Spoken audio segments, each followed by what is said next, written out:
As we continue in the month of June, we're going to continue to talk about sleep. We are super excited about our guest today. She has been on with us before. But before we get started, Dr. Jess, what is in your glass today? This morning, I'm working on, oh goodness, my smoothie. I just stuck to my coaster. So lots of good stuff like dark fruits and with a little banana, oat milk, and protein, microgreens, flaxseed, chia seed, and I think that's about it. So yeah, it's gonna fuel me for the next couple of hours. Yeah. So Dr. Bobbie, what's in your glass? I'm still on my water, so just keeping that water intake, trying to get it up each day. There we go. I love it. And with us, we've got a guest today, Dr. Caley Scott. So first, before you do the intro, what's in your glass? I'm drinking a green juice, and it has cucumber, celery, spinach, lemon, kale, and parsley. I like that. That sounds good. I do want to get more into juicing. I know I don't have the time right now. Yeah, I don't have one. I just buy them because it's a whole rabbit hole. It's a whole thing. It's really cool though. My sister does it, and I go to her house and she pours me a glass. That's the best way to do it. Be friends or family members with somebody that's a good juicer. So Dr. Scott, tell us a little bit about yourself, and this will explain why we love having you on. Sure. My name is Dr. Caley Scott. I'm a naturopathic doctor. So I treat internal holistic medicine with nutrition, herbs, supplements, drugs, if absolutely necessary. I practice in Chicago. So. I love that. So like a little bit different than like the traditional, like just throw medication at it. Maybe think about nutrition and other things that could be helpful for how our bodies function, which is obviously what we love on this podcast. So we're in the month of sleep right now, and we've heard that this is something that's important. And so that's why we're like highlighting a whole month on sleep.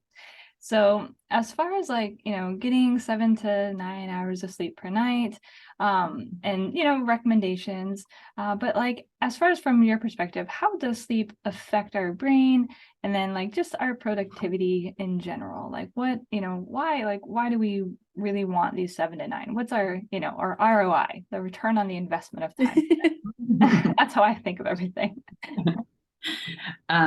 It's just really important to kind of let your brain recharge. But it impacts so many different systems in the body. So of course it impacts our energy and cognition and all that because you're resting the brain, but it also has a lot of impact on our immune system, our cardiovascular system, our hormones. So it's not just to like have enough energy, it's to support all these different systems. And in naturopathic medicine, sleep is, we have principles, we call them the determinants of health. So I ask every patient who walks in my door about their sleep and how many hours and if they struggle and things, because it's just vital to our health. So the determinants of health that we look at in naturopathic medicine, one is breathing, because of course we need oxygen for everything in the body, water intake, sleep, nutrition, stress levels. So if any of those things are out of balance, then you can't really bring a person to fully heal. So in naturopathic medicine,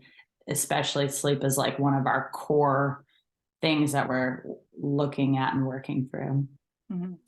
Yeah, I see that all the time in the clinic, especially if I'm working with somebody that's in acute pain. So like post-operative, like new injury, things like that. One of the first questions I'm going to ask, one is, can you get out of pain? Like, do you have a relief source? And so, because if you can't, that's suffering, right? Like you can't get away from it. So we got to get that addressed first. And the other thing is sleep.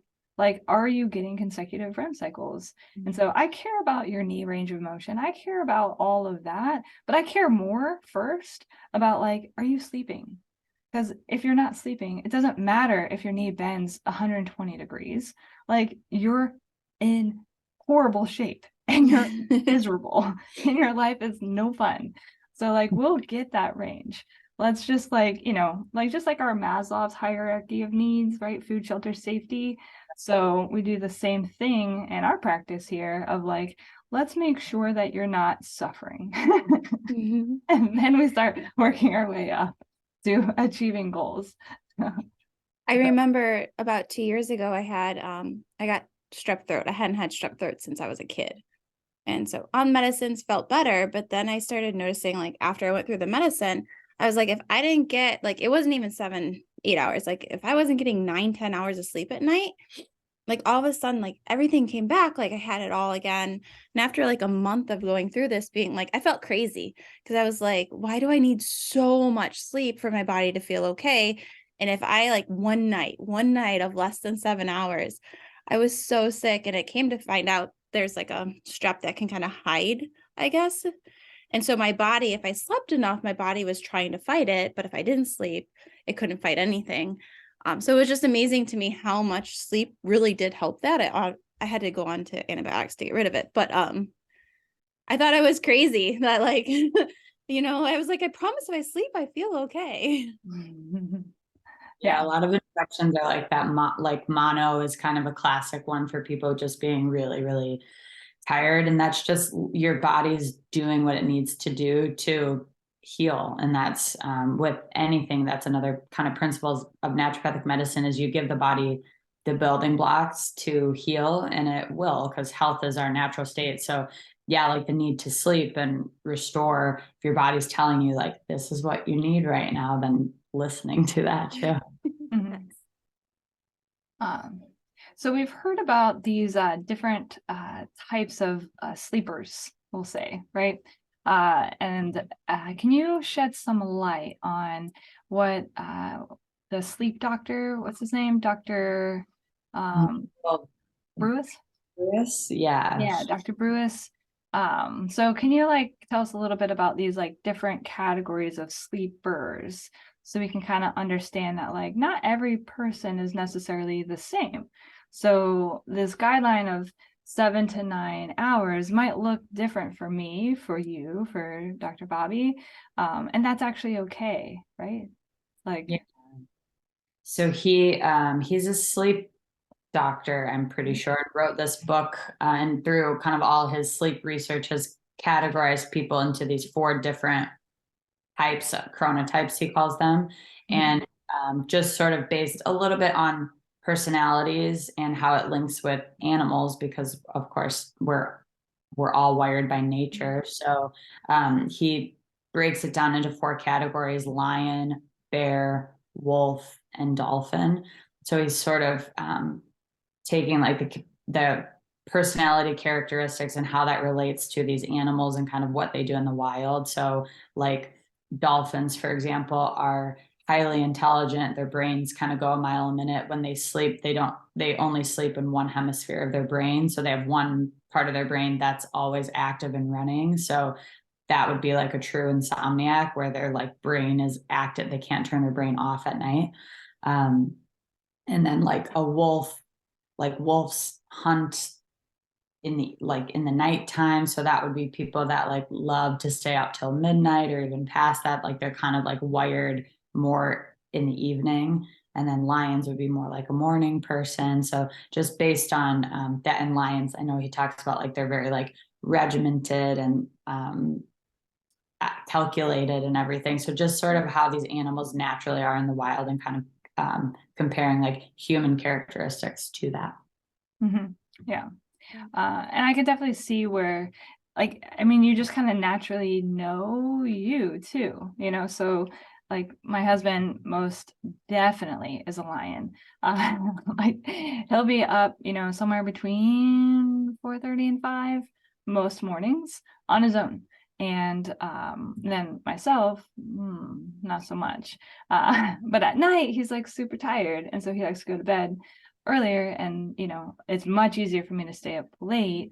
And so it's actually worked out really well in our house, because with kids, I take the shift until 2 a.m. more or less. Like, so if anything happens up until 2, then I easily like handle it. Anything from about 3:30 or 4 on, he easily handles it. So it's great. And like with driving, I can drive later into the night. He takes early mornings. So like it's actually a perfect like mix. Because like one is the early morning, and one can like handle super late much better. So And like we just always accepted it, but I didn't quite realize that there was like, you know, these normative patterns that people kind of fall into. It's like that's just kind of how your body feels better, you know. Yeah, he has a quiz too that you can take. I've done it before. Like, I don't know, maybe 20 or so questions. He has it online. We could find the link and you can link it. Yeah, we'll link it in the episode description. Yeah. And it's just interesting to kind of get to know yourself a little bit more, and then basically just support your sleep habits and your circadian rhythm and things. So I guess I should marry somebody with an opposite sleep type of It just kind of worked out. It's perfect. I was just saying, that sounds like I am definitely a morning person, so I would be the lion. Yeah. And it's hard to change it, you know, like I've worked so hard in the past where I'm like, I'm gonna get up early, I'm gonna like do this, you know, workout and shower and be ready by 8 a.m. to treat patients. And it's like, I'm just miserable. Like that's a little too early, because it's hard for me to fall asleep early enough to like make that wake up time realistic and still get the amount of time. So what I've had to do over the years is kind of play with it to figure out, like, do I work out in the evenings after work, or do I bump my work schedule to start a little bit later? You know, so like it kind of just depends on the day and what works better and that time of year, you know, school schedules, things like that. But like I think it's really important to like not force yourself to fit into something that isn't you, because you're not going to feel good, and it's going to be more of a fight rather than like something that naturally happens. And at least that's how it's worked for me, because I was like, I'm going to like wake up with you at 5, and then I'm like, punch me in the face. I want to wake up at 5. This is awful. I really tried multiple times. It is not for me. Nope. Yeah, I think knowing these patterns kind of helps to understand yourself, and then you can plan your workouts or your work schedule. Like if I'm most productive after lunchtime, because some people are, versus like early in the morning, and you can I think that's a good way just for like success of your day and productivity and all of that. Stress levels too, that you feel better. You're like optimizing the time of day that you feel best too. And I think, as Jess pointed out, I think it's important to realize like you and your partner don't have to be the same. You know, like you don't have to go to bed to have a good relationship. You don't have to go to bed the same time. You don't have to get up at the same time. You know, you both are going to you function better if you follow and get you what your body needs. Yeah, definitely. Yeah. And just because like, I mean, he might fall asleep like earlier, but I might be sitting there reading, right? So like, you know, I might have just like a little bit, you know, it takes me a little bit longer to calm down at night, right? And so I need a little bit more of that like quiet, you know, just lights off. Like my body needs a little bit more to just simmer. And he doesn't need that, so which is fine, you know. And then in the morning he wakes up fine, and I'm like, I don't. So you know, it's just one of those where I think it's something I've worked really hard on. How can I get my balance where I feel good? And in the beginning I was trying to do it based on what other people were doing instead of what makes me feel good. And so that's something that was like, oh, okay, well, this works for me. So, you know, that's what I'm going to do. I mean, which I think is okay. Yeah, absolutely. Yeah. You're both like filling your cups the way you need to be. And that makes you, you know, a better relationship, better parents, everything. So, and just recognizing that like we both do it a little differently, and that's okay. Absolutely. So as far as like, you know, we know that we have different sleep times of day and cycles, all that kind of stuff. So as far as like, you know, sleep and then how our bodies are functioning during the day, we've got, you know, how does the decreased amount of sleep, how does that really affect how our brain is functioning with like cognition, like that foggy headed, you know, like everyone says like, oh, I didn't sleep well. It's just, today's just a struggle. Like, what's going on with the brain? Like, why is it such a struggle? Yeah, I think it's just that the brain doesn't have enough time to recharge, and there's a lot of hormones involved with that. But clinically, I'll see, like you mentioned, chronic pain. I mean, I have patients where that's worse if they're not sleeping. Of course, their energy and cognition's worse, but so many, like, I treat a lot of pretty chronically ill people, and it's just sleep is essential. I had a patient yesterday, she's really sick, but she said she had a 3-week stretch. She was sleeping really great and was like doing miles better, which is amazing. And then she kind of like, then her sleep was really bad for the last 6 days, and she's been like a disaster. So it's just, even when just kind of the day to day where you just feel a little off, you feel draggy, your brain's not firing like it needs to be. But even with the patients who are really chronically ill, I see that time and time again, that it's just like so essential to their healing. Mm-hmm.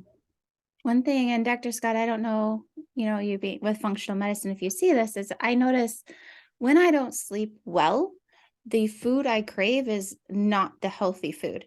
It is that sugar, like, and I just constantly feel hungry. Like I feel like I can't wake up. Like my body needs food. And I know that it doesn't necessarily need the food I'm eating nor the amount I am eating at that time, but it's just like what my body feels like it craves. And then at the end, you feel even worse. But like, it's a hard battle. But I notice when I don't sleep well, like I don't want carrot sticks and celery.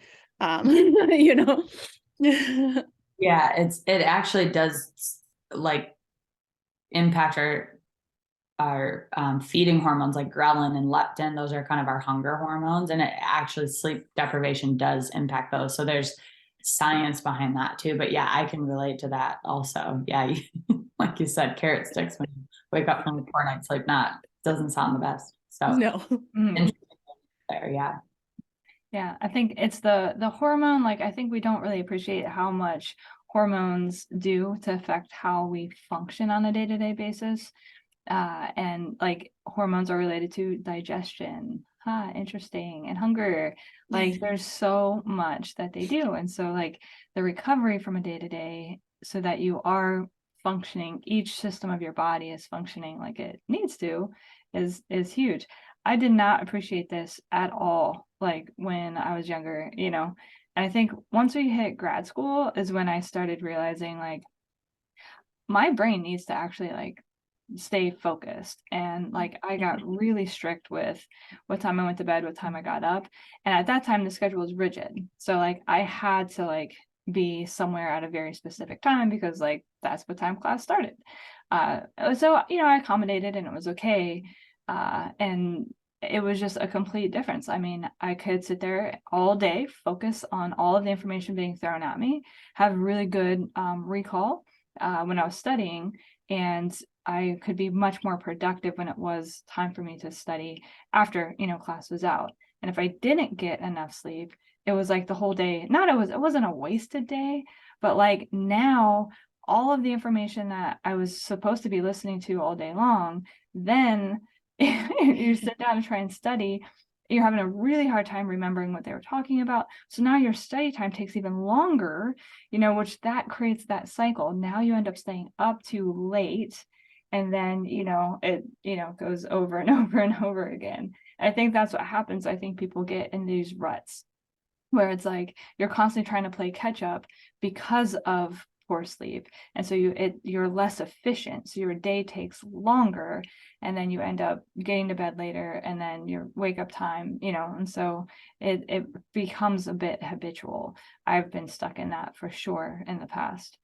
So like Dr. Scott, like what are some strategies that you would give like patients when they come in and they're like talking about their struggles with being able to balance everything? Like I need to do this and I need to do this, but I am supposed to do this. All these shoulds in our life, like like what are some different things that you suggest? Yeah.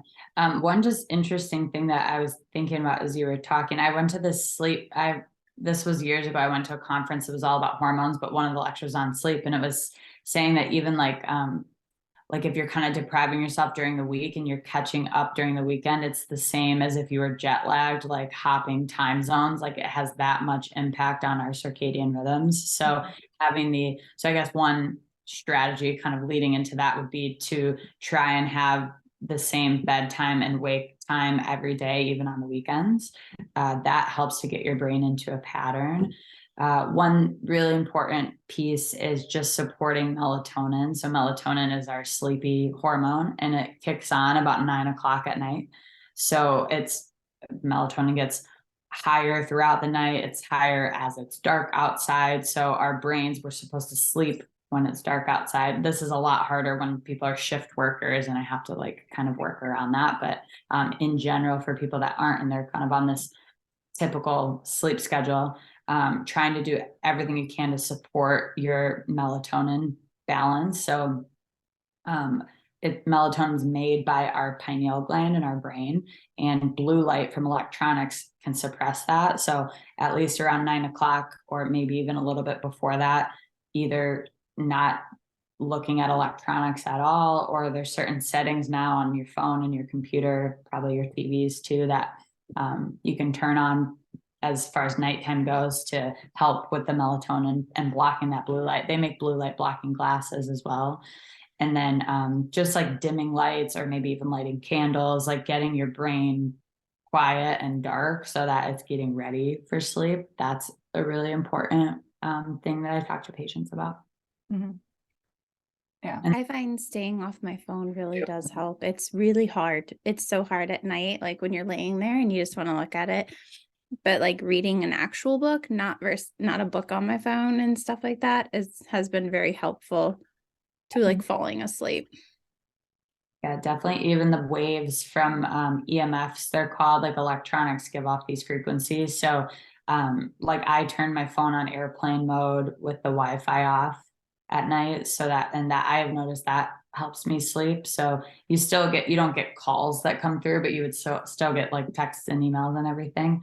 So like that's a good strategy. And seeing the sun first thing in the morning too helps with energy as well. But that wakes our brain up, because we're supposed to wake with the sun and then go to sleep with the moon when it's dark. So there's research on that. Like if the first light you see is sunlight and not like this artificial light from your phone, that actually helps with sleep too.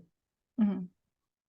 Yeah, I think that I noticed a big difference when like we've stayed in like Airbnbs and they have like the blackout curtains, because we don't have those. And like I'm like completely discombobulated. Like I'll wake up in the morning and I'm like, what time is it? Like, where am I? It's like I don't see the sun. Like it's really funny, because like I didn't think it would affect me that much. We just like, you roll in late, you get everything unpacked, like I don't know, just like kind of shut the curtains, make sure we're good to go. And like I don't like that. Like let's it is really helpful to be aware of where we are in like day versus night. And then like what happens, like it happened yesterday morning, there was like major thunderclouds outside, so like there wasn't a bright morning light, and even my son was like, why are we even awake? It's not even morning time. I'm like, well, we're awake because my alarm went off. And it is morning time. It's just really cloudy outside and there's thunderstorms out. But it was like, he was just like, what is happening in the world right now? Like, I don't wake up unless there's sun out there. Which is, I think, a good thing, I used to have this alarm clock, and it sadly broke a few months ago and I haven't replaced it yet. But I noticed so you're saying with the sun, I wake up with the sun. Like if 5 a.m., I'll be up if the sun's up and I feel good. Well, here in Chicago in the winters, sometimes you don't see the sun all day.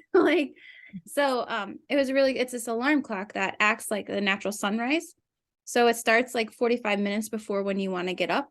And it just like slowly brightens up the room and stuff. Not the exact same as sunlight, but like, slowly.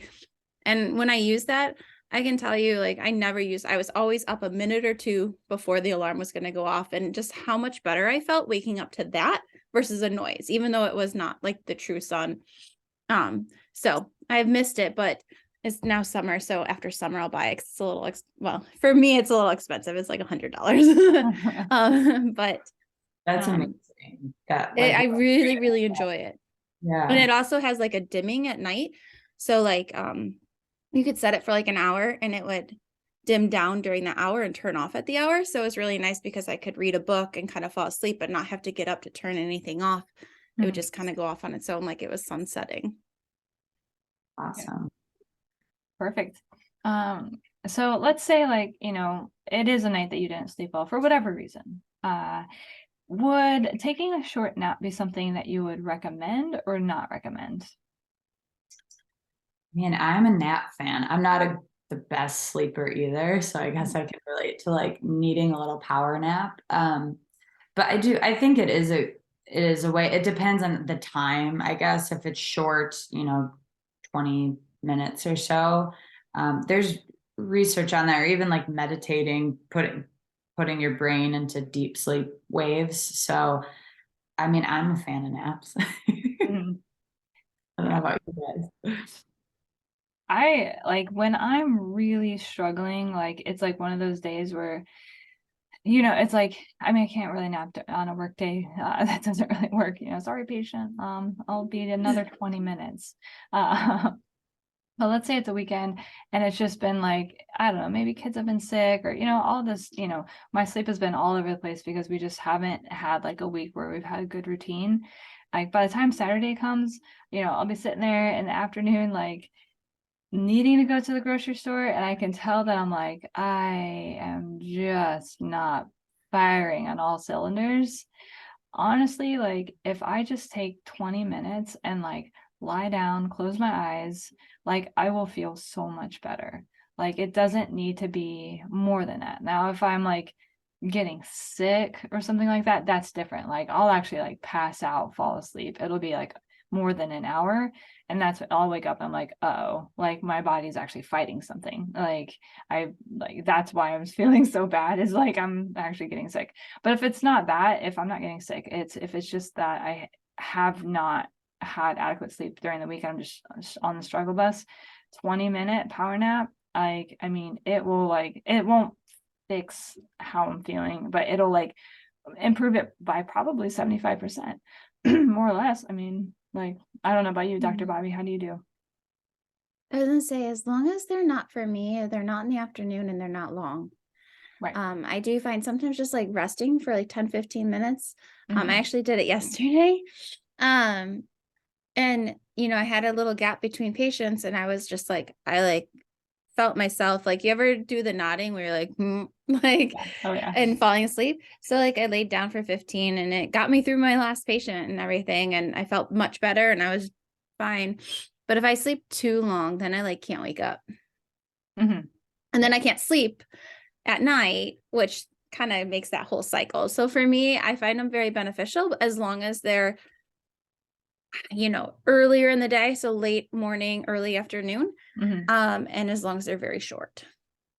Yeah, that's probably about the same with me, because otherwise it's like you almost get that like shaky feeling, because like you slept, it's the middle of the day, you wake up, your body doesn't quite know what to do. Yeah, that's not like, that doesn't feel good. Yeah. And sometimes I don't need to physically even fall asleep, as Dr. Scott, as you were saying, just meditating or literally just laying down, closing your eyes and like not looking at anything and just breathing and relaxing. And I may not fall asleep, but time goes by like this. So, your brain has kind of relaxed a little bit. Yeah. Yeah. Like you can feel your breathing get into more like rhythmic breathing. And so like that is like, that's quite meditative, if you just kind of focus on, breathing in through your nose, out through your mouth, really create some of that like circle breathing. And just kind of, if you just focus on that as you close your eyes and just let your body rest, it's pretty cool. Like your brain will get that little jolt of support, really. So it's like, I just need a minute. Yeah. Okay, cool. So, Dr. Scott, we really appreciate you coming on and talking about sleep.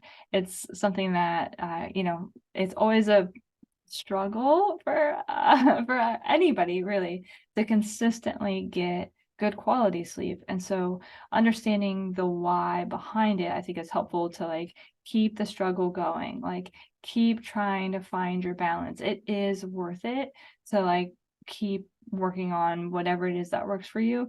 And if you have a couple nights where it didn't go well, like that's okay. Sleep is not this like cumulative thing where if like you miss 5 hours of sleep over the course of the week, that you need 5 extra hours on the weekend.